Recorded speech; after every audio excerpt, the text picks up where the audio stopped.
À tous, merci d'être venus aussi nombreux dans cette salle, alors que c'est vrai que l'ambiance est... Et on va parler climat et l'ambiance est plutôt tournée vers les préoccupations sanitaires. Donc je pense que ça démontre vraiment l'importance du sujet et l'urgence de la situation. Pour donner quelques petits éléments de contexte avant qu'on commence cette table ronde, le climat et la destruction de l'environnement étaient considérés comme une des préoccupations majeures des leaders mondiaux dans le Global Risk Report, qui est l'état des lieux en gros des préoccupations des leaders mondiaux qui est réalisé chaque année par le Forum économique mondial de Davos. C'était une première. Donc ça montre que le sujet est aujourd'hui adressé.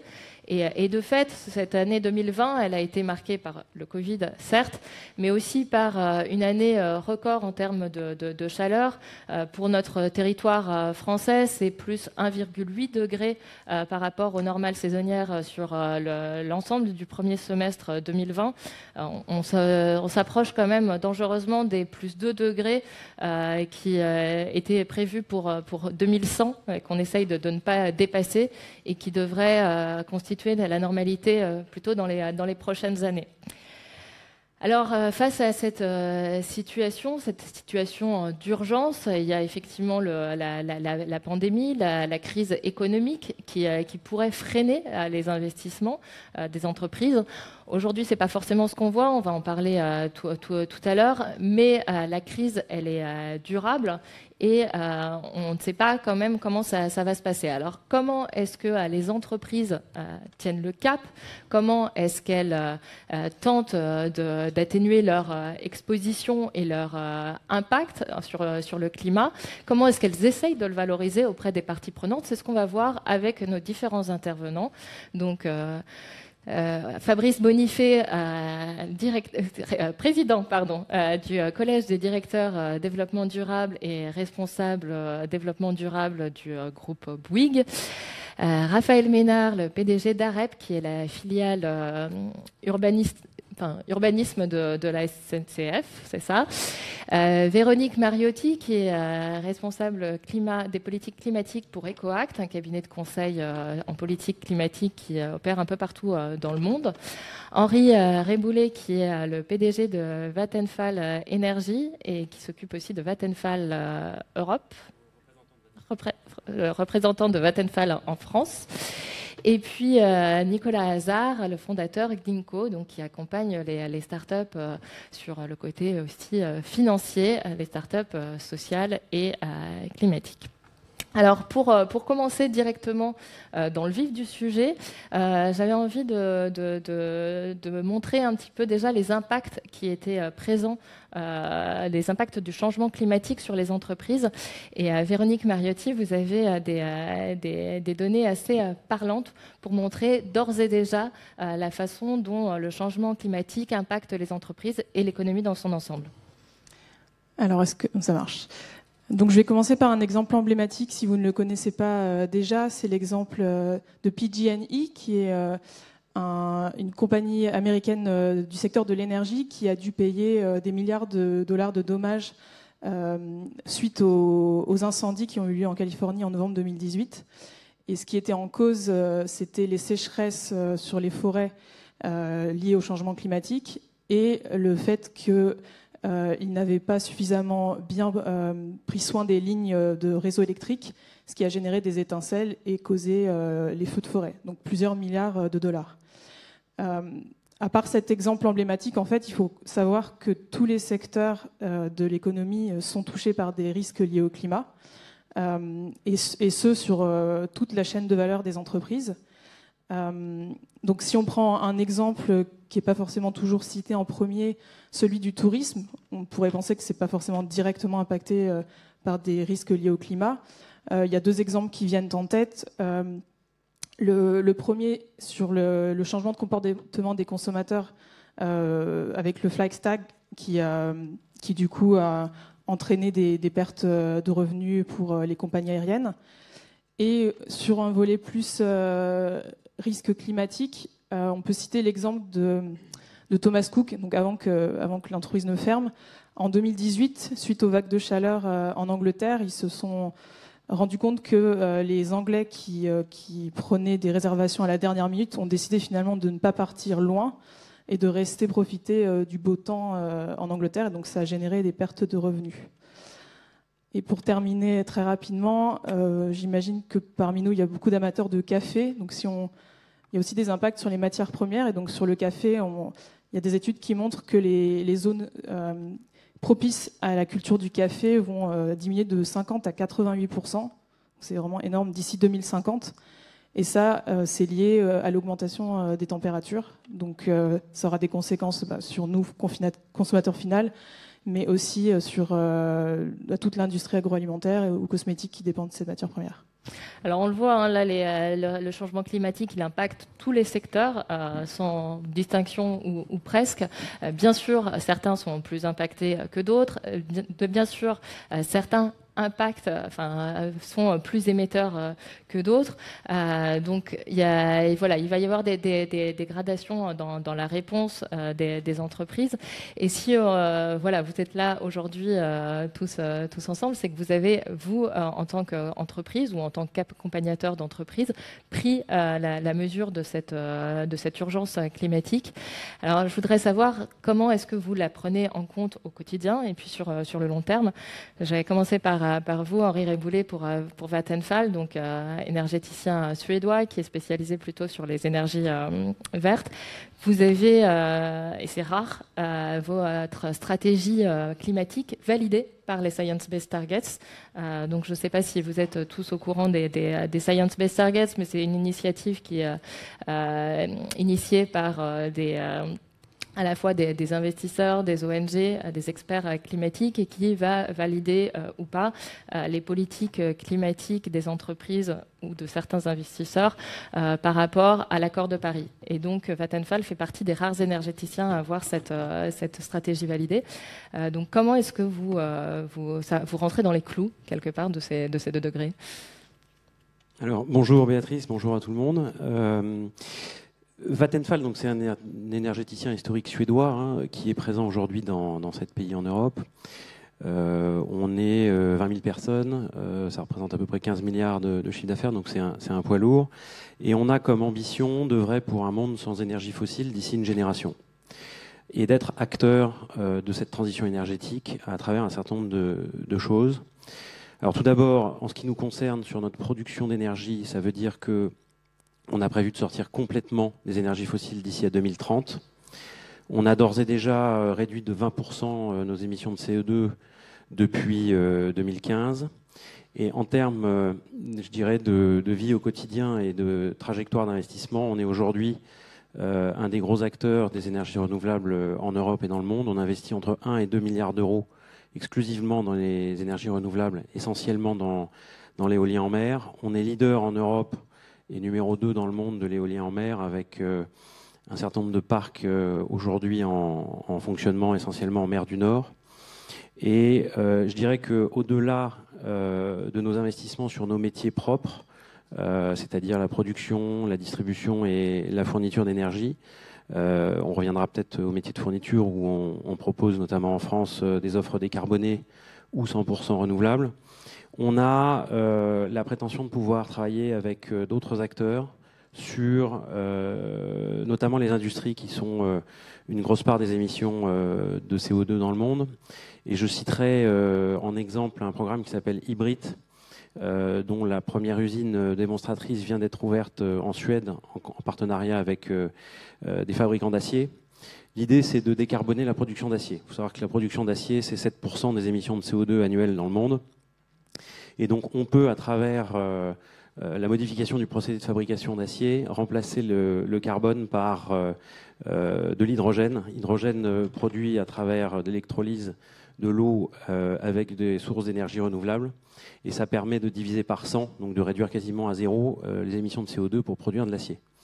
C'est un procédé qui sera mature dans une dizaine d'années et qui permettra typiquement de construire une voiture avec un acier qui coûtera 150 € de plus que de l'acier carboné traditionnel, mais avec un impact en termes d'émissions qui n'a rien à voir. Donc voilà, on travaille sur un certain nombre de sujets comme ça. L'idée, c'est d'électrifier de plus en plus le monde et un certain nombre de procédés industriels, et nous, en parallèle, de produire de cette électricité à travers du renouvelable, et donc de verdir l'industrie, et un certain nombre de sujets, notamment dans les transports. En ce qui concerne la trajectoire vers 1,5 degré, c'est encore plus ambitieux, on y travaille, mais on n'a pas forcément de réponse concrète pour l'instant. Mais tout ça pour vous résumer, donc on est un vrai acteur de la transition énergétique au sens large, et notre vrai leitmotiv, c'est un monde sans énergie fossile d'ici une génération. Et on souhaite y arriver. Alors justement, verdir l'industrie, c'est aussi verdir l'industrie au sens large, notamment la construction. Le groupe Bouygues, c'est un groupe un peu multi-activités, hein, ça va des médias aux télécoms, en passant par la construction. Donc déjà, comment est-ce qu'on fait pour verdir un groupe aussi disparate en termes d'activité? Et puis comment on fait pour quand même verdir la partie la plus carbonée, qui est celle des bâtiments. Les bâtiments, c'est quand même 20% des émissions de gaz à effet de serre au global, dans un groupe comme Bouygues. Fabrice Bonifié. Oui, donc on va se rester sur la construction, parce que si on va y passer la journée, mais il y a des réponses dans tous les métiers. Donc pour verdir, comme vous dites, parce qu'en fait la crise est plus durable que le développement, faut reconnaître. Il faut raisonner en coût carbone complet. Parce qu'en fait, les entreprises qui annoncent des réductions d'émissions, ça ne veut pas dire grand-chose, une réduction d'émissions, ça dépend beaucoup de l'activité. On l'a vu avec le Covid, l'activité économique s'est arrêtée, hop, les émissions ont baissé, parce qu'automatiquement, voilà, quand on ne vend pas, on émet moins forcément. Donc la vraie métrique de la performance, ce n'est pas tant la réduction des émissions que l'intensité carbone, c'est-à-dire combien je crée de valeur par rapport à ce que j'émets de gaz à effet de serre, et ça doit diminuer tous les ans de 7 à 8% si on veut être dans la ligne de l'accord de Paris, quelles que soient les émissions en valeur absolue. Donc dans un métier, dans le métier de la construction, le coût carbone complet, ça veut dire quoi? Ça veut dire en fait qu'il faut vraiment analyser, pour être crédible, l'ensemble des émissions sur l'ensemble du cycle de vie du bâtiment, parce que sinon ça n'a pas de sens. Il y a encore beaucoup trop d'entreprises aujourd'hui qui raisonnent ce qu'on appelle sur leur scope maîtrisable, donc le 1, 2, le 3A, et qui annoncent des objectifs de réduction sur leur scope maîtrisable. Bon, taratata, c'est facile sur le scope maîtrisable. Ce qui est important, c'est les émissions de l'usage, parce que dans certains métiers, comme dans le nôtre, si on conçoit mal le bâtiment en amont, eh bien, ce sont des émissions qui vont être importantes en phase aval. Et donc, finalement, si le bilan carbone du groupe Bouygues augmente sur le scope maîtrisable, c'est plutôt une bonne nouvelle. Pourquoi? Parce que ça veut dire qu'on va faire des bâtiments plus grassouillets, donc plus isolés, avec du triple vitrage, avec de l'isolation. Et c'est autant d'émissions qu'on va éviter en aval pendant des années en phase d'exploitation. Parce qu'on aura besoin de bâtiments demain qui seront passifs, voire ultra passifs, qui vont requérir pour le confort d'été, le confort d'hiver, eh bien, aucun recours à des énergies qui viendraient de l'extérieur, c'est-à-dire du gaz pour le chauffage ou du rafraîchissement en été. Et donc, plus on aura une conception bioclimatique, plus on aura besoin de matériaux. Alors, bien sûr, il y a aujourd'hui des matériaux qui sont nativement neutres en carbone, donc des matériaux biosourcés, mais on sait très bien que c'est une vue de l'esprit de dire qu'on va pouvoir, à l'échelle mondiale, remplacer le béton par du bois ou par de la pierre ou par de la terre crue. C'est pas ça qui va se passer, parce que c'est pas possible. C'est pas possible pour des questions de ressources aujourd'hui. Alors peut-être que dans quelques temps on verra, mais vu le besoin qu'il y a en construction, et la France n'est pas le monde, on voit ce qui se passe en Asie, ce qui se passe en Afrique. Si l'Afrique se met à construire tout en bois, le peu de forêt primaire qui reste, ça va être un peu compliqué. Donc il ne faut pas non plus avoir des raisonnements simplistes dans ce domaine ultra complexe. Alors, nous, chez Bouygues, qu'est-ce qu'on essaye de faire, modestement? C'est évidemment faire évoluer le modèle constructif, bien sûr. Faire évoluer le modèle constructif, c'est utiliser autre chose que du béton lorsqu'on peut utiliser autre chose que du béton. On travaille aujourd'hui sur des bétons bas carbone, comme il y a un acier bas carbone, mais ça ne suffira pas, parce que dans le béton, il y a du sable aussi. Puis le sable, ce n'est pas non plus super bien de l'utiliser. Mais par contre, il y a beaucoup de développement aussi sur... Il y a le modèle constructif, certes, mais il y a tout le reste. C'est-à-dire que le bâtiment, ce n'est pas simplement l'énergie grise nécessaire pour fabriquer les matériaux constitutifs du bâtiment, c'est aussi la vie du bâtiment. C'est travailler sur l'usage. Un bâtiment, globalement, tenez-vous bien, un bâtiment tertiaire utilisé entre 20 et 25% du temps. Le reste du temps, il n'y a personne dedans.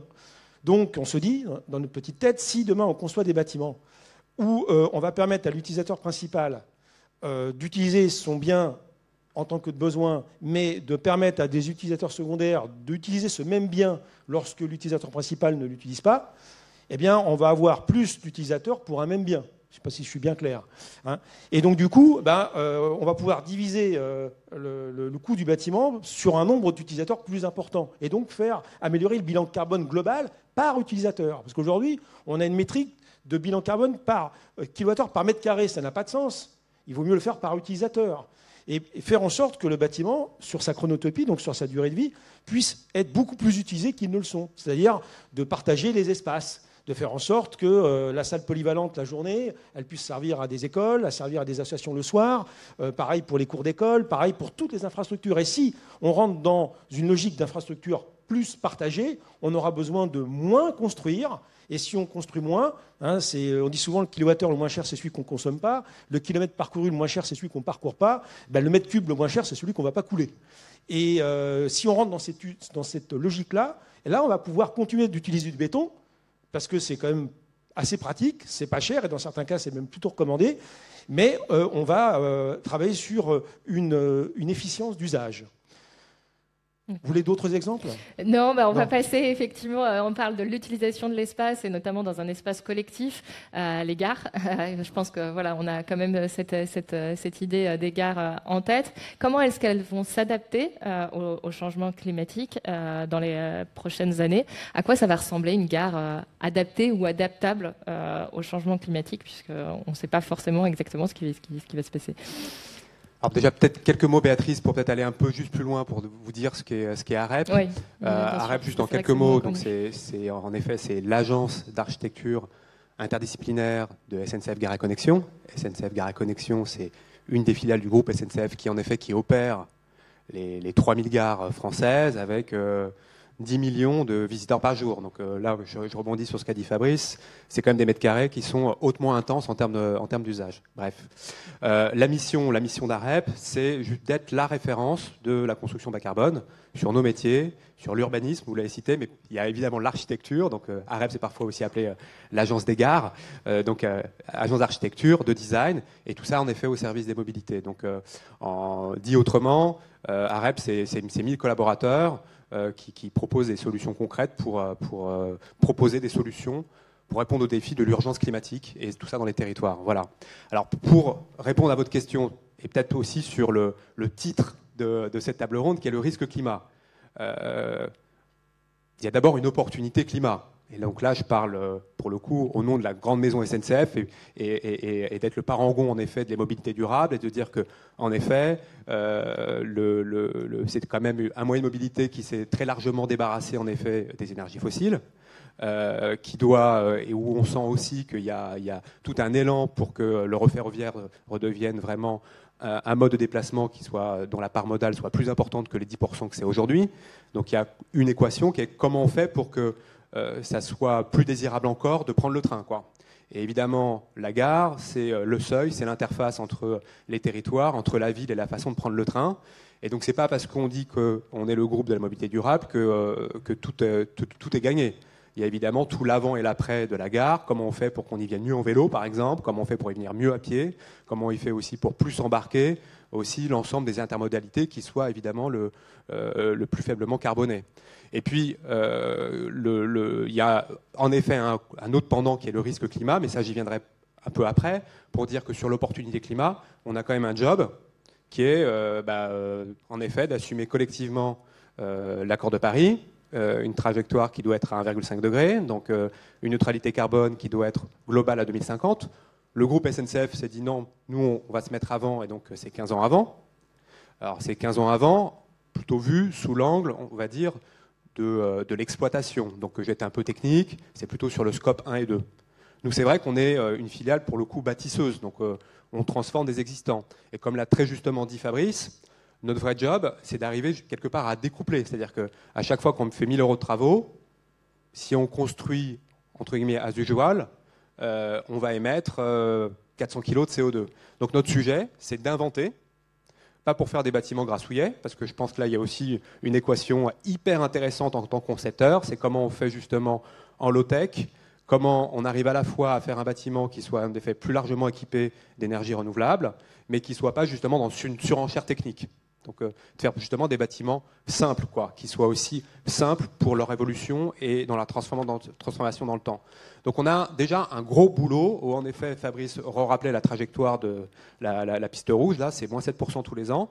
Donc, côté groupe Gares et Connexions, sur ces 3000 gares, notre équation, quelque part, de grand transformateur sur la partie carbone gris, c'est presque 150 000 tonnes de CO2 par an. Donc, ça en a quand même un défi.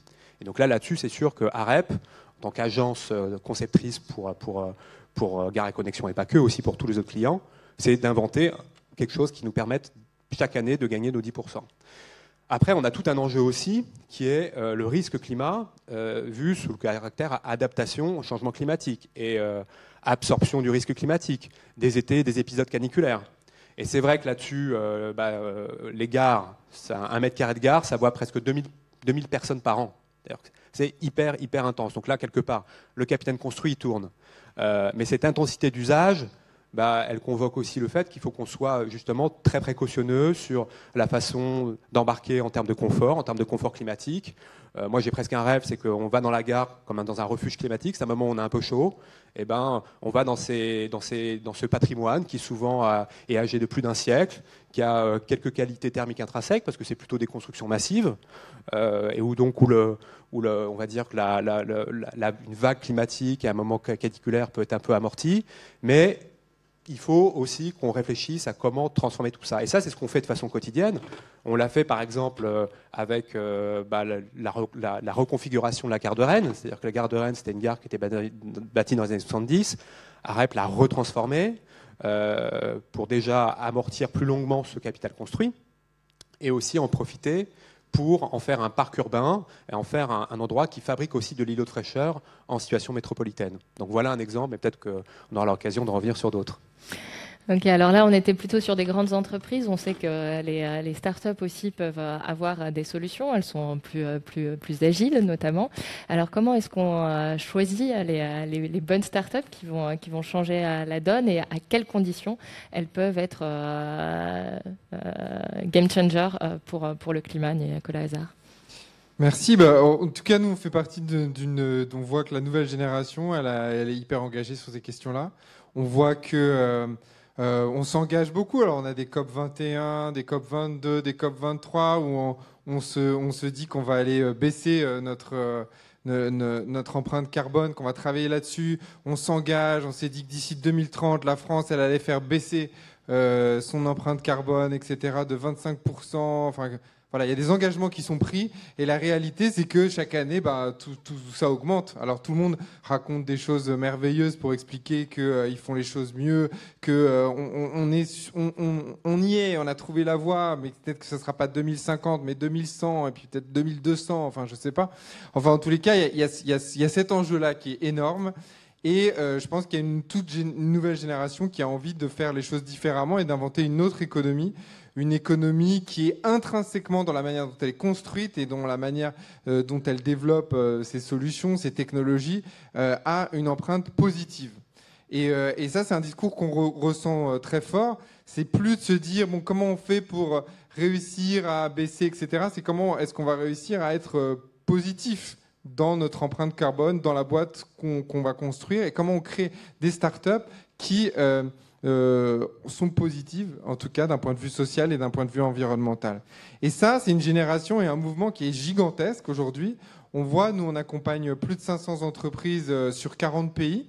Donc on est un groupe vraiment mondial. On investit à travers différents fonds dans ces startups et on se rend compte que les solutions, elles existent, et c'est peut-être ça le plus frustrant. C'est-à-dire de voir que les technologies, elles existent, qu'on peut faire différemment et qu'on pourrait même, si on le voulait, faire baisser la température de la planète, même pas limiter l'augmentation, mais même la faire baisser, parce que techniquement, on aurait les outils. Alors ça demande un changement drastique dans la manière de consommer, de produire, etc. Mais en tout cas, les solutions, elles existent. Et nous, on accompagne cette génération d'entreprises qui est très très différente. C'est des boîtes qui, par exemple, développent des technologies solaires très traditionnelles comme on les connaît. C'est des boîtes qui sont des coopératives agricoles auprès des agriculteurs pour qu'ils produisent leurs propres énergies, qui utilisent tout le secteur et toute leur potentialité pour créer de l'énergie propre. C'est des boîtes dans l'économie circulaire. Il y en a beaucoup qui sont exposées ici et donc qui réinventent un peu les modèles. C'est des boîtes dans vraiment des secteurs très très différents, dans le gaspillage alimentaire aussi. Il y a une boîte qui s'appelle Phoenix qu'on a accompagnée. Et donc on se rend compte qu'il y a vraiment ce mouvement qui est global, qu'il y a des opportunités qui sont très très importantes et qu'en tous les cas, la jeune génération d'entrepreneurs prend à bras le corps ce sujet-là et a vraiment envie de changer drastiquement de modèle et d'inventer l'économie de demain. Alors, ce qui vous caractérise aussi par rapport à d'autres accompagnateurs financiers, c'est que vous êtes aussi beaucoup sur le social. Social, ESS et climat, ça va de pair. C'est ça aussi qui va faire qu'on va changer les choses. C'est-à-dire que le développement durable a deux jambes, hein. L'environnement et le social et l'inclusion. Et donc, en fait, on ne peut pas réfléchir avec l'un sans parler de l'autre. Si on veut un développement durable, c'est un développement où l'humain et l'homme est remis au cœur du système et en même temps où on crée un système qui est durable et écologiquement viable. Et donc, pour nous, ça nous semblait logique et on ne les dissocie jamais. L'impact social et l'impact environnemental, ça va ensemble. Et on mesure d'ailleurs, et on a avec le groupe Caisse des dépôts notamment, et BNP Paribas, on a monté un instrument pour aller mesurer l'impact des participations qu'on peut avoir et des entreprises dans lesquelles on investit. Et contrairement à beaucoup d'instruments de mesure, on calcule le bénéfice net social et environnemental.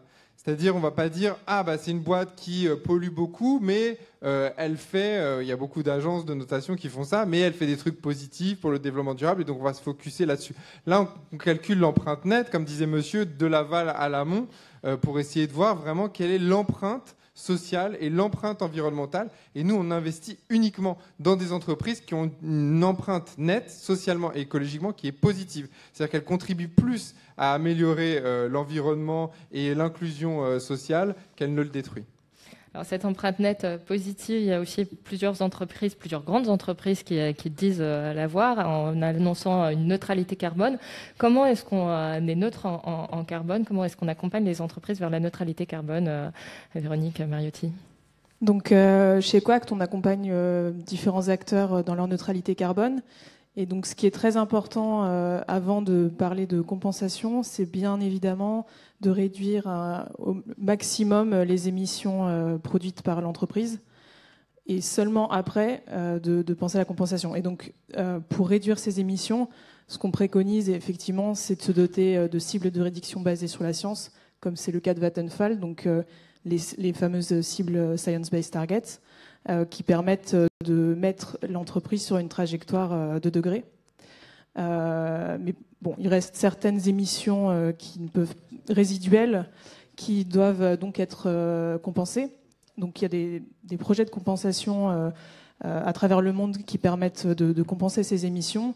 Et ce qu'on préconise, c'est d'aller au-delà de la simple compensation, mais de même séquestrer du carbone avec des projets de séquestration carbone qui sont plutôt des projets liés à la reforestation ou à réduire la déforestation. Tout ce qui est lié aux forêts, mais aussi on développe une approche méthodologique pour les mangroves. Donc il y a aussi du carbone qu'on peut séquestrer dans les océans, à l'interface littorale, et il y a beaucoup de gains à avoir de ce point de vue-là, et ça génère aussi des co-bénéfices sur la biodiversité. Alors c'est une démarche lourde. Est-ce que les entreprises, aujourd'hui, vous voyez leur évolution sur ces questions-là? Est-ce qu'elles ont de plus en plus conscience de toute cette de la lourdeur, mais de l'importance aussi de ces démarches? Donc, en fait, on voit de plus en plus de demandes sur la neutralité carbone. Et pour rebondir aussi sur le sujet risque qui nous préoccupe aujourd'hui, on a vraiment vu une évolution du caractère stratégique de l'enjeu climat au travers des clients qu'on accompagne. Donc Ecoact existe depuis 2005. On accompagne des acteurs du secteur public et privé. Et très clairement, on a vu une année charnière en 2017 où, avec les recommandations de la TCFD, donc la Task Force on Climate-Related Financial Disclosure, le sujet climat a dépassé le simple cadre des directions développement durable ou RSE des entreprises pour intégrer également les directions stratégie et le COMEX des entreprises. Et donc maintenant, on a des demandes vraiment de prise en compte et de développement d'opportunités liées au climat qui émanent des directions stratégiques et du COMEX. Donc ça, c'est un vrai tournant, le 2017, de ce point de vue-là. Ce tournant, il est dû aussi au fait que les stratégies climat et la gestion du risque climat devient payant, j'imagine. Comment est-ce que ça se passe au sein avec vos différentes parties prenantes, une question qui est ouverte à tout le monde, pour valoriser ces démarches climatiques que vous avez mis en place, donc auprès des investisseurs, auprès des clients ou auprès des fournisseurs aussi, parce qu'il faut considérer l'ensemble de la chaîne. Véronique, si tu as le micro. Je poursuis rapidement. Donc nous, juste ce qu'on a constaté, c'est qu'il y avait effectivement 4 typologies de parties prenantes qui pouvaient être intéressées par ces démarches-là. Donc les investisseurs, on accompagne beaucoup d'acteurs dans leur reporting climatique, notamment au questionnaire CDP, qui permet d'évaluer le niveau de maturité de la stratégie climat d'entreprise. Et donc la note obtenue au CDP, qui varie entre A et E, A étant la meilleure note, est scrutée par le monde des investisseurs et les agences de notation. Donc les entreprises y accordent une grande importance, surtout quand elles sont cotées. Après, la deuxième partie prenante, c'est les fournisseurs, comme vous le mentionniez juste avant, qui peuvent être très vulnérables aux risques liés au climat, que ce soit via les risques climatiques, physiques, comme des inondations, ou l'évolution de la taxe carbone qui impacte certains matériaux. Donc, prendre en compte les risques climatiques pour les fournisseurs, ça les rend plus résilients. On avait aussi eu beaucoup de nos clients qui ont mentionné l'intérêt des jeunes générations. Donc là, je rebondis sur ce que disait Nicolas. Effectivement, la nouvelle génération souhaite avoir un métier qui fait sens et intégrer une entité qui prend des engagements forts en termes d'environnement ou sur le social. Et donc, faire le pari d'une stratégie climat forte peut permettre aussi d'embaucher de jeunes talents. Et dernière partie prenante qui est aussi beaucoup scrutée par les entreprises, c'est le côté client, consommateur final, où, encore une fois, la jeune génération change les lignes et pousse les entreprises à proposer des services davantage bas carbone pour satisfaire à leurs nouveaux besoins. Pour Vattenfall, par exemple, comment est-ce que ça se passe ? Je crois que vous avez fait une étude assez intéressante aussi sur l'ensemble de l'Europe pour savoir un petit peu quelles étaient les attentes d'une partie de vos parties prenantes. Oui, alors on a fait une étude, un sondage pour savoir quelle est la principale préoccupation des populations dans les pays européens où on est présent, donc 7 pays, France, Royaume-Uni, Allemagne, Hollande, Suède et Danemark et Finlande. Et en fait, on a fait cette étude en décembre 2019, donc juste avant le Covid, et on l'a refaite pour avoir la tendance qui ressortait au mois d'août, donc après la grosse vague de crise. Et en fait, la préoccupation sur le climat reste la principale préoccupation des populations interrogées, c'est des panels représentatifs des peuples interrogés. Donc, ce qui prouve qu'en fait, on est loin devant les préoccupations économiques et même la pandémie. Donc, on est sur une vraie problématique de long terme.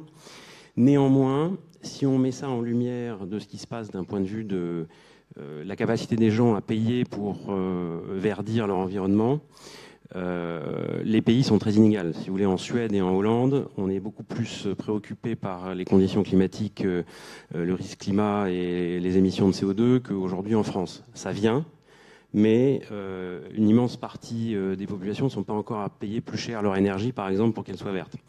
Donc nous, chez Vattenfall, on est fournisseur d'énergie pour les entreprises, pour le particulier, pour les PME, pour les grands industriels.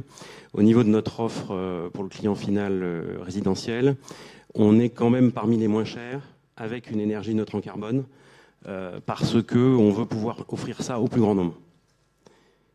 En termes de réaction de je dirais la population financière vis-à-vis des investissements verts, on a pour la première fois l'année dernière lancé une obligation verte de 500 millions d'euros et on a refait la même chose en 2020.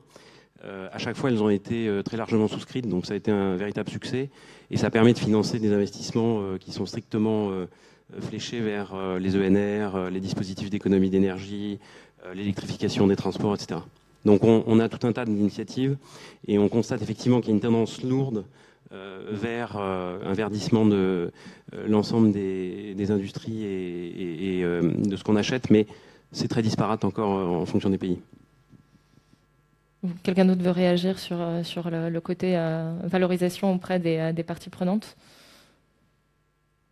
Valorisation auprès des parties prenantes et aussi tout simplement auprès des partenaires et des clients. Je veux dire, côté, pour ce qui concerne AREP, on a mis, comme je vous l'ai dit, l'accent très fort sur notre agenda stratégique qui est d'être la référence de la conception bas carbone. Donc, et on voit bien que ça soit pour concevoir, dessiner un mobilier urbain fait de réemploi, à concevoir une gare nouvelle comme la gare de Nîmes-Pont-du-Gard, qui est une gare vraiment très simple, conçue aussi avec des matériaux locaux, de façon aussi avec une conception passive qui encourage massivement la ventilation naturelle, jusqu'à grande échelle aussi. Et on voit bien aussi qu'il y a une vraie attente aussi des collectivités locales, des maires et des métropoles pour aussi réfléchir à qu'est-ce que convoque d'un point de vue presque, je dirais, territorial, voire géographique, la reconstruction écologique. On pense en effet que, comme je le disais, on est une agence interdisciplinaire, donc il y a aussi des scientifiques chez AREP, il y a de la recherche, et donc on veut voir comment on peut marier ça aussi dans le projet, dans la cartographie, dans le projet urbain, et évidemment, il y a une très très forte écoute, et il y a un certain nombre on sent qu'on a une boîte à outils pour plein d'enjeux qui sont devant nous. Alors, parmi les parties prenantes, il y a aussi l'État, qui est dit en tout cas miser sur la transition écologique dans son plan de relance, 30 milliards sur les 100 milliards du plan de relance. Comment est-ce que vous percevez ça ? Est-ce que c'est une vraie relance verte ? Est-ce qu'il y a des points d'insuffisance ? Bah non. Et ça ressemble, c'est comme du Canada Dry. Mais dans le même temps, en fait, on continue à... Il faut savoir que les subventions fossiles en France, c'est 11 milliards par an. Donc si on est à la situation du gars qui accélère et en même temps qui freine, quoi. Donc c'est au bout d'un moment, il y a un problème de cohérence. Ce qu'il faut, c'est soit on va vraiment vers une économie bas carbone, ce qu'on fera tôt ou tard de toute manière, soit on fait semblant. Alors c'est vrai que c'est mieux que rien, mais c'est clairement pas à l'échelle du problème des 1,5 degré. Et puis dans les 100 milliards, vous avez compris qu'il n'y avait que 30 milliards. Et c'est-à-dire qu'en fait, on continue à 70 milliards en business as usual, ce qui n'a pas de sens non plus. Donc, non, ce qui est intéressant dans ce plan de relance, c'est qu'il y a le début du commencement d'une prise de conscience qu'on a intérêt à se bouger quand même assez vite maintenant et qu'il reste 3600 jours avant l'emballement climatique qui signera finalement la fin de tout. Donc ça ne sera certainement pas encore pour ce coup-ci le vrai plan de relance, mais c'est les prémices en fait. Donc bon, malgré tout, il y a quand même quelques mesures intéressantes, notamment la rénovation énergétique des bâtiments publics. Ça fait 20 ans qu'on demande ça. Ça avait déjà été identifié lors du Grenelle de l'environnement il y a 15 ans. Bon, ça revient sur le dessus de la pile parce que ça paraît tellement évident. Donc c'est bien, ça va faire du business pour les entreprises comme les nôtres, de faire en sorte que ces épaves thermiques soient corrigées. Mais en Europe, c'est 191 millions de logements. Tous sont à rénover, plus ou moins, mais tous, sans exception. En France, c'est 34 millions de logements qui ont été construits selon des normes d'efficacité énergétique et thermique qui étaient compatibles avec une énergie extrêmement peu chère. Donc à quoi ça sert d'avoir une conception climatique ou avoir des bâtiments bien isolés quand l'énergie coûte quasiment rien ? Parce que c'est vrai que d'avoir des bâtiments, même en mode low-tech, qui sont un peu plus passifs, il y a quand même quelques légers surcoûts, ne serait-ce que la physique nous apprend que si on veut éviter que le chaud ou le froid rentre dans un bâtiment, il faut que les murs soient un peu plus épais. Et qui dit un peu plus épais, dit un peu plus de matières premières. Et ça, on aura du mal à faire autrement. Donc, dans ce plan de relance, il y a des mesures qui sont intéressantes. Mais si on devait donner une appréciation, c'est nettement insuffisant par rapport à l'enjeu.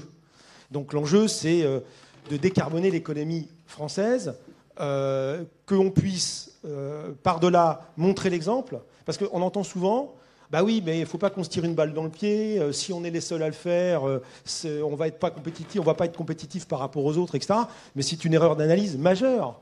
Parce que si au contraire on est les premiers à le faire, on va acquérir le savoir-faire, on va avoir des références et on va pouvoir exporter ensuite ce savoir-faire partout. Parce que tout le monde, tôt ou tard, ira dans cette direction. Il n'y a pas le choix. C'est pas un dogme, c'est pas un problème politique. C'est juste un problème de loi physique. Il y aura moins d'énergie dans le futur. Donc on va être dans des économies sous contraction énergétique. Donc ça veut dire qu'il va falloir que tous les ans, on arrive à payer les salaires et à faire du business avec 7% d'énergie en moins dans la machine. Alors qu'aujourd'hui, on sait très bien que c'est l'énergie qui fait fonctionner l'économie. Bah, ça, il faut que ça rentre dans la tête, il faut que ça monte au cerveau. Hein.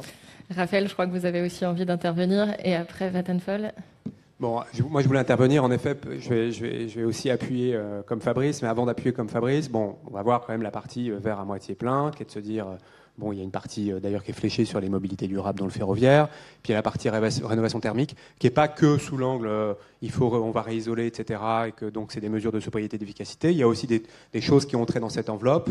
Petit 1, je regarde Vattenfall pour la partie énergie renouvelable parce qu'il y a aussi des sous-enveloppes dédiées à l'autonomie énergétique des bâtiments publics et des quartiers. Et puis il y en a aussi une autre qui est aussi de réfléchir et d'anticiper la question du confort d'été et les questions caniculaires. Bon, donc il y a des choses bien.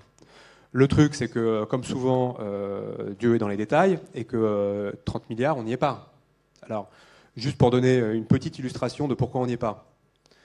Je crois qu'en France, on doit être peu ou prou 30 millions de ménages. Je crois que c'était passé à 2,4, c'est peut-être 2,2, c'est un truc comme ça. Donc 30 millions de ménages. Donc autrement dit, que cet investissement, cette enveloppe fléchée qui est teintée de vert, ça revient à peu près à 1 000 € par ménage. 1 000 € par ménage pour en effet fabriquer vraiment la décroissance que rappelait Fabrice, qui est de se dire qu'il faut qu'on passe par ménage de 20-30 tonnes de CO2 par an à 0 en 30 ans, c'est un coup de baguette magique d'investissement. Hein. C'est-à-dire que si avec 1 000 €, j'arrive à rénover mon logis, à changer, à investir aussi dans des infrastructures qui soient pérennes et durables et qui soient vertes, à changer tous les circuits d'approvisionnement logistique en matériaux et en équipements, pareil sur les moyens de mobilité, enfin bref, on sent bien qu'avec 1 000 €, on n'est pas tout à fait à l'échelle. Et pour vraiment l'illustrer peut-être d'une certaine manière en forme de couplage entre les euros et le carbone, si on a 30 ans pour passer d'un ménage qui fait 20-30 tonnes de CO2 par an à 0, si on ne change rien, du coup on parle de quelque chose qui est de l'ordre de 700 tonnes. Si je veux descendre comme ça, c'est 300 tonnes. Donc autrement dit, ça serait avec 1 000 €, c'est génial, j'arrive à éteindre 300 tonnes de CO2 en 30 ans. Non. Et il faut à minima 10 fois plus, quoi. À minima 10 fois plus. Henri Ramoulet. Oui, alors 30 milliards, c'est vrai que quand on regarde le chiffre, c'est significatif, mais c'est vrai qu'à l'échelle de l'ambition et de la trajectoire sur X générations, c'est probablement très insuffisant. Bon, moi, je voudrais insister sur un certain nombre de gisements qu'on a, notamment dans la production d'énergie renouvelable. Vattenfall est un des leaders dans l'éolien en mer. En France, vous avez une éolienne marine, donc offshore, installée. Il y en a 6 000 en Europe. Vous avez une ambition de la programmation pluriannuelle de l'énergie qui a été validée en fin d'année dernière, qui a une trajectoire à peu près 6 gigawatts installés en 2030. Ça sera 20 en Allemagne et 30 au Royaume-Uni. On a le littoral parmi tous les pays d'Europe qui est le plus important au niveau marin. Et aujourd'hui, l'éolien en mer est la technologie qui est la plus efficace pour remplacer du nucléaire. Parce que c'est la technologie dans laquelle il y a le plus de vent, il y a le meilleur facteur de charge, on peut mettre des grosses éoliennes sans que ça ait le même impact environnemental visible, puisqu'on les met quand même au large. Et donc, nous, on pense qu'on pourrait accélérer aujourd'hui sur cette technologie. En plus de ça, c'est créateur d'emplois en France, parce que la plupart et les rares usines européennes de production d'éoliennes sont en France, à travers de GE et Siemens et des chantiers de l'Atlantique.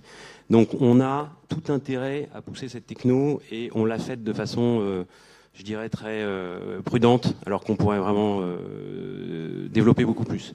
Ça nécessite de simplifier les procédures administratives. Il faut savoir qu'il faut à peu près 10 ans entre le démarrage de la présélection dans le dialogue et l'identification des zones, jusqu'au moment où vous avez un champ d'éolien en mer qui fonctionne. C'est divisé par 2 au Danemark. Donc on peut se poser aussi les bonnes questions sans pour autant tout casser pour accélérer et faire en sorte qu'on produise de l'énergie propre. Nicolas ? Oui, alors moi je vais rebondir là-dessus parce qu'en fait la question, et c'est intéressant ce que vous dites, mais la question c'est est-ce qu'on a l'ambition de remplacer le nucléaire en France ? Moi j'ai pas du tout l'impression, en tout cas des pouvoirs publics, des débats. Est-ce qu'on a un débat véritablement là-dessus ? Moi j'ai pas vraiment l'impression qu'il y a un débat là-dessus. Aujourd'hui on est assez fiers du nucléaire. Enfin, pas moi. Enfin, je veux dire, c'est pas mon propos, hein, mais c'était juste pour vous dire, oui, moi, je suis d'accord avec vous. On est assez bien placé pour en parler chez Vattenfall parce qu'on est également opérateur de centrales nucléaires, notamment en Suède. Et donc, on n'a pas de dogme vis-à-vis du nucléaire. Le nucléaire, c'est une technologie qui a eu de grandes vertus parce que c'est une technologie décarbonée, donc ça n'émet pas de CO2. Donc, d'un point de vue de la transition écologique, on est bien content de l'avoir eu. On est bien content de l'avoir effectivement eu, une énergie pas chère pour garder des emplois en France, notamment des emplois industriels. Maintenant, aujourd'hui, chez Vattenfall, typiquement, on a décidé de ne plus investir dans le nucléaire. On pense que l'époque des grosses centrales des réacteurs à plus d'1 gigawatt, comme on a pu les construire par le passé, c'est révolu. Les EPR, c'est très compliqué à produire. On voit les projets dans lesquels sont englués nos confrères d'EDF. Donc on pense que c'est beaucoup plus efficace pour la planète et rentable économiquement d'aller à fond dans le renouvelable. C'est ce qu'on fait. Aujourd'hui, on produit dans le renouvelable à peu près 55-60 euros raccordé le mégawattheure. Il n'y a pas un projet d'EPR aujourd'hui qui sort à moins de 100. Donc si on regarde ça froidement, et nous on est bien placé pour ne pas avoir de dogme sur le fait de remplacer ou pas du nucléaire, juste arithmétiquement, il vaut mieux faire de l'offshore, par exemple, l'éolien. Moi, je suis d'accord, mais encore une fois, hein, j'insiste sur le fait que je suis pas sûr qu'on ait ce débat en France aujourd'hui. Hein. Mais bon, ça représente, faut être pragmatique. Hein. La filière nucléaire, c'est des vrais enjeux d'emploi. Il y a toute une société qui travaille autour. Effectivement, la trajectoire de décroissance, ça plaît pas forcément à tout le monde, mais c'est quelque chose qu'il va falloir maîtriser. Moi, je crois beaucoup en la matière aux projets qui existent d'énergie citoyenne aussi, qui se développent de plus en plus, que nous on peut accompagner et qu'on peut voir. Avec le fait qu'il y ait énormément de personnes, notamment dans des zones peu denses, en milieu rural, qui ont envie de produire aussi leur propre énergie, d'être indépendants et surtout avec ce qui existe, enfin les conséquences du Covid, du confinement, etc. Et ce besoin qu'il y a aussi de se réapproprier aussi ces enjeux stratégiques, dont l'énergie. Et je vois qu'il y a énormément de choses qui se font un peu partout, alors que ce soit de l'éolien, beaucoup du solaire qui existe aujourd'hui, des projets à taille humaine, et je pense que c'est complémentaire, des gros projets qui peuvent exister. C'est pas soit l'un soit l'autre, mais les deux ont leur place. Et effectivement, quand on voit les projets de citoyens qui existent, j'étais encore récemment à Lux-sur-Aude en Occitanie sur un projet qui a été développé il y a une dizaine d'années. En fait, les obstacles administratifs qui existent sont absolument faramineux. Et en fait, tout est fait pour finalement décourager ce genre d'initiatives citoyennes, etc. Et je pense que avant d'investir, même s'il faut investir massivement dans des plans de relance et bien évidemment encourager ce secteur, je pense qu'il y a aussi un vrai travail de simplification. On nous avait promis un choc de simplification. Je ne sais plus si c'est ce gouvernement ou celui d'avant. Enfin bon, bref. En tout cas, on attend toujours cette simplification, et notamment pour faciliter, pour que aussi les citoyens et les agriculteurs notamment, je pense que les agriculteurs, ils ont un rôle clé aussi à jouer là-dedans, et les citoyens puissent se réapproprier l'énergie et eux-mêmes être acteurs du développement durable. Cette relocalisation dont on parle beaucoup, qui est plutôt dans une vision nationale, mais qui peut être aussi territoriale, et qui doit être territoriale notamment pour des enjeux stratégiques comme l'énergie. Alors, avant de passer la parole à la salle, j'avais envie que vous donniez chacun la mesure qui, selon vous, permettrait de faire basculer le risque climat comme priorité des leaders mondiaux à la priorité de tout acteur économique. Donc, est-ce que... Ok, Véronique, allez-y.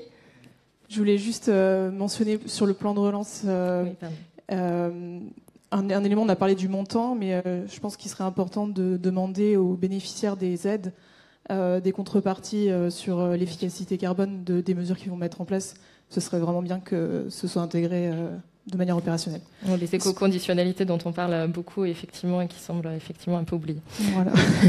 Et sur la mesure, moi j'avais envie de parler de la taxe carbone, donc avec un accompagnement social, évidemment. Parce que nous, ce qu'on voit avec les entreprises qu'on accompagne, c'est que la taxe carbone, le signal prix sur le carbone va aider à deux niveaux.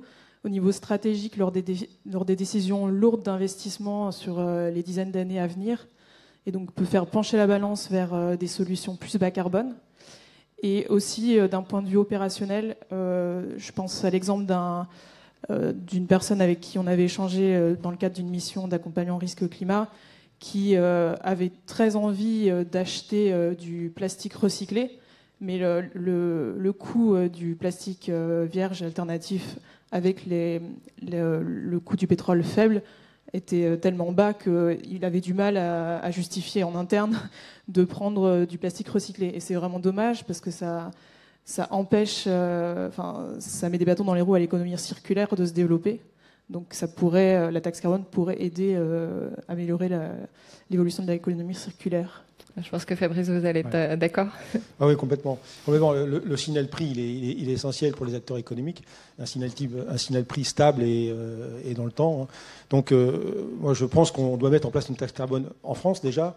On a essayé, mais on l'a fait sans pédagogie. Donc, forcément, ça a donné les gilets jaunes. Mais il faut qu'on recommence et dire qu'il faut la taxe frontière aux frontières européennes, alors qu'on sait qu'il va falloir l'unanimité pour y arriver. Autant dire que ça ne marchera jamais et qu'on ne va pas y arriver. Donc on a intérêt, nous, à se donner cette contrainte, parce que finalement, il n'y a pas d'innovation sans contrainte. Et en se donnant cette contrainte-là, eh bien, on va donc, comme je le disais tout à l'heure, favoriser le génie créatif de nos entreprises pour inventer des modèles d'affaires et des produits véritablement bas carbone. Donc oui, il faut un signal prix au carbone le plus vite possible. Là aussi, ça fait des années qu'on le demande. Et il va bien falloir le faire quand même assez rapidement. Mais il y a d'autres choses à faire. Il y a aussi à beaucoup investir dans la formation des décideurs, dans la formation des étudiants sur ces sujets du couplage entre l'économie et l'écologie.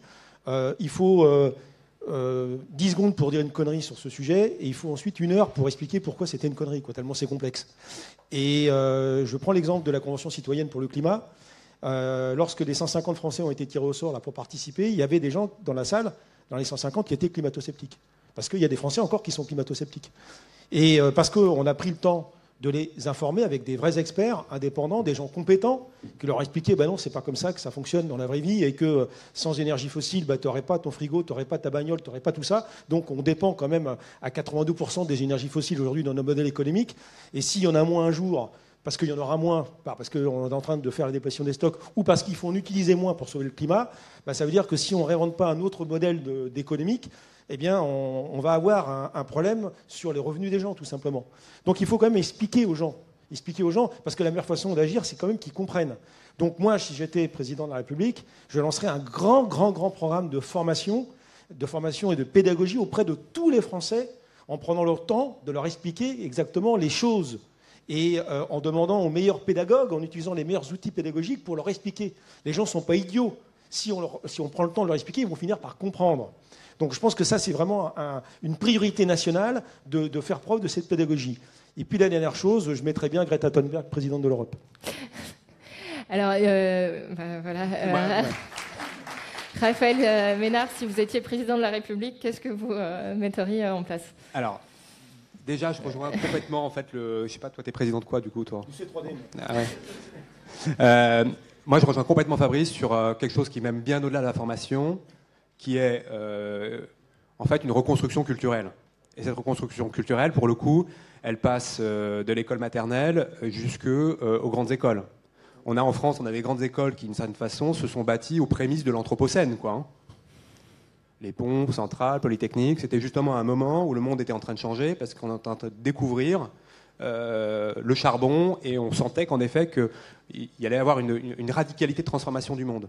On est exactement dans la même situation aujourd'hui, si ce n'est qu'on est encore dans l'inertie culturelle, justement, de cet Anthropocène, Donc, à nous de passer justement sur un post-Anthropocène, et urgemment, de l'école, je veux dire de la primaire jusqu'à la grande école, de vraiment revoir. Donc, du coup, je préfère être ministre de l'Éducation avec Blanquer, là, et vraiment retravailler tous les programmes, quoi. Clairement, côté AREP, c'est vrai que notre enjeu stratégique, c'est ça. Donc on a un énorme chantier aussi de formation pour des équipes d'ailleurs qui applaudissent. Donc ça rejoint risque et opportunité climat. C'est vrai qu'en termes de marque employeur, bah, évidemment, moi j'ai plein des plus jeunes et pas que chez AREP qui sont à fond dedans. Donc il y a un sujet qui est essentiel, c'est la transformation culturelle et d'être à l'aise quelque part aussi parce que voilà, par moment, on a sorti des métriques, quoi. On a parlé de gigawatts, on a parlé de tonnes CO2. C'est quelque part, c'est des monnaies entre guillemets, mais qui sont pour le coup elles des monnaies bien plus réelles que les euros ou les dollars. Et il faut que tout le monde arrive à être à peu près à l'aise avec ça, quoi. Donc ça, c'est essentiel. Le deuxième sujet, c'est un sujet macroéconomique. Pareil, taxe carbone, il faut faire gaffe parce qu'on a vu ce que ça a généré. Par contre, d'ouvrir vraiment une espèce de think tank et d'être hyper inventif sur la boîte à idées de toutes les mesures de fiscalité incitative pour justement remettre de la valeur sociale et écologique dans la définition même de la valeur. Et enfin, un dernier truc, et je promets j'ai fini après, d'un point de vue presque microéconomique, petit exemple, dans le champ d'exercice d'AREP qui est d'être pour tous ses clients quelque part maître d'œuvre, on est en général, le modèle économique, c'est de payer au pourcentage du marché de travaux. C'est clairement un signal anti-écologique. Donc il y a aussi plein de modèles économiques dans chacun de nos métiers qu'il faudrait revisiter, quoi. C'est-à-dire que même chez Bouygues, il devrait y avoir une taxe sur la matière ajoutée pour que Bouygues soit encouragé, voilà, peut-être justement, à faire du géosourcé, à faire du réemploi. Donc à l'échelle microéconomique, il y a aussi beaucoup de boulot à faire.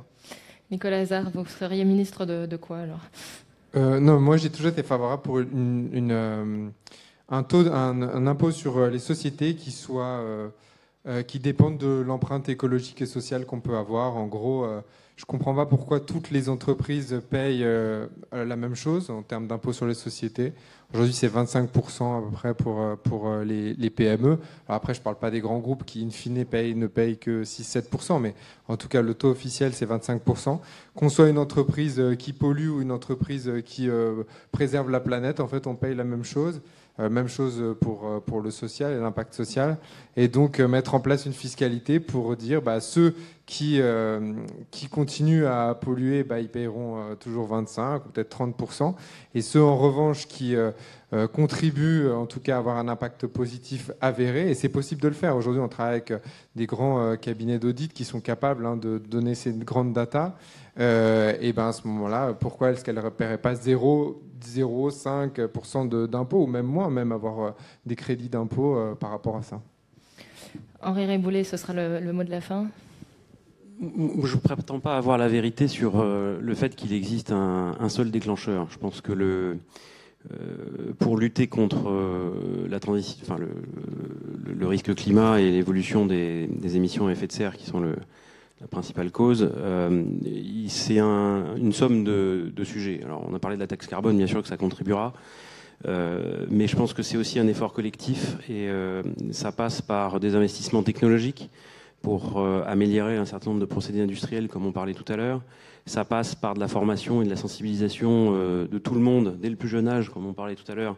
Et je pense que les nouvelles générations sont beaucoup plus conscientes que les anciens sur la nécessité de changer de comportement. Et ça passe effectivement par la sensibilisation des grands acteurs, qu'ils soient industriels, qu'ils soient politiques, qu'ils soient au niveau régional, parce que c'est l'affaire de tous en fait. Et je pense que moi j'aime bien une citation de Saint-Exupéry qui dit « La terre ne nous appartient pas, on l'emprunte à nos enfants ». Donc pensons-y.